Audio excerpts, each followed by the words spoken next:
Praise the lord. దేవుని పరిశుద్ధ నామమున అందరికీ వందనాలు. ఎలా ఉన్నారు అందరూ? దేవుని కృపలో అందరూ బాగుండాలని ప్రార్థిస్తున్నాను.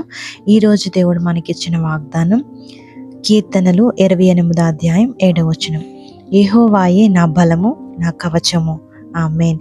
ప్రతి ఉదయం మనం ఎన్నో ఆలోచనలు, ఎన్నో బాధ్యతలు, నిర్ణయాలతో రోజును ప్రారంభిస్తూ ఉంటాం. కొన్నిసార్లు మనకు బలం తక్కువగా అనిపిస్తుంది, కానీ దేవుని వాక్యం మనకు చెప్తుంది యెహోవానే నీ బలం. మన బలం మనలో లేదు, మన బలం దేవునిలో ఉంది. ఆమేన్. మనమే కాదు, ఆయన మనకు కవచమై నిలబడతాడు, మనల్ని రక్షిస్తాడు, దారి చూపిస్తాడు. అతి బలహీనంగా ఉన్న మనల్ని నేపే దేవుడు మన యేసయ్య. దేవుడు మన ప్రక్కనే ఉన్నప్పుడు భయపడాల్సిన అవసరం లేదు.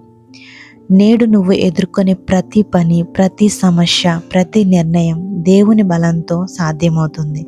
ఆయన చేతులు మన మీద ఉన్నాయని నమ్ముదాం. ప్రార్థన. ప్రభువా, నేడు మాకు బలం దయచేయండి. మీ బలంతో మమ్ము నడిపించండి. మా హృదయాన్ని ధైర్యంగా ఉంచి నీవు మా కవచమని మాకు గుర్తు చేయము. ఈరోజు మేము చేసే ప్రతి పనిలో మమ్ము నీవు నడిపింపుము. యేసు నామములో ప్రార్థిస్తున్నాము తండ్రి. ఆమేన్.